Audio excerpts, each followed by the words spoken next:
Nós estamos meditando sobre o tema Discernindo o Nosso Tempo, baseado em Lucas, capítulo 12, do versículo 54 a 56. Já vimos que o nosso tempo é chamado de tempo difícil. Já vimos que o nosso tempo é também chamado de tempo de angústia. Já vimos que o nosso tempo é também tempo de esperança.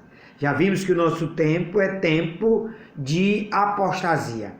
Agora nós queremos então terminar essa reflexão entendendo que à luz da Bíblia, o nosso tempo também é um tempo de avivamento. Meus amados, essa é uma esperança que alimenta a minha alma, de que a igreja do Senhor Jesus, de que o mundo como um todo viverá nos últimos dias, nos nossos dias, um tempo de avivamento jamais visto na história humana. Essa é uma definição bíblica para os nossos dias. Porque lá em Atos dos Apóstolos, no capítulo 2, diz que o Espírito Santo diz: nos últimos dias derramarei do meu Espírito sobre toda a carne. E nós queremos viver esses dias.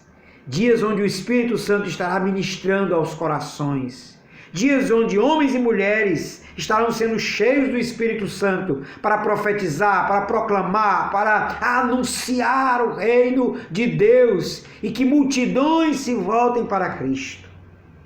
Nos últimos dias, seriam dias onde o Espírito Santo seria derramado sobre todas as nações.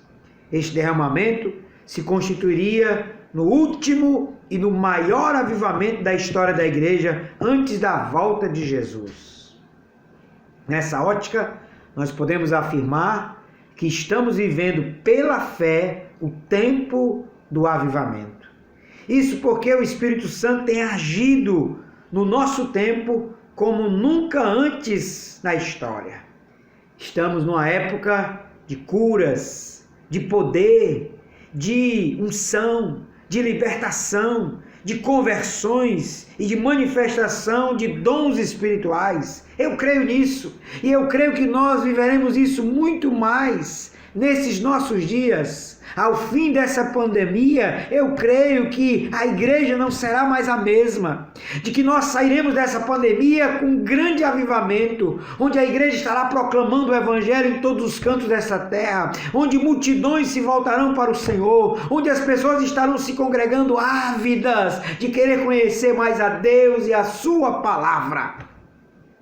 Eu creio de que essa pandemia resultará, ou será um meio de Deus fazer com que a sua igreja, fazer com que o mundo, fazer com que a sociedade experimente, a partir do Evangelho, um grande avivamento. Um avivamento que é descrito por diversos textos bíblicos e que agora vem à mente o texto de Ezequiel, no capítulo 37, o chamado Vale de Ossos Secos, que descreve Israel em pecado, Israel abandonada, Israel destruída, mas que o profeta vê o Espírito de Deus vindo sobre aqueles ossos secos e de repente se levanta um grande exército. Eu creio que a igreja do Senhor se levantará após essa pandemia como um grande exército de Deus, um exército do avivamento, um exército onde haverá fervor, haverá ânimo, haverá alegria, haverá celebração, haverá comunhão, haverá proclamação, como nunca antes houve na história do cristianismo. Creia comigo, creiamos e busquemos a Deus para que esse avivamento comece em mim, em você, em nós, em o nome de Jesus. Amém.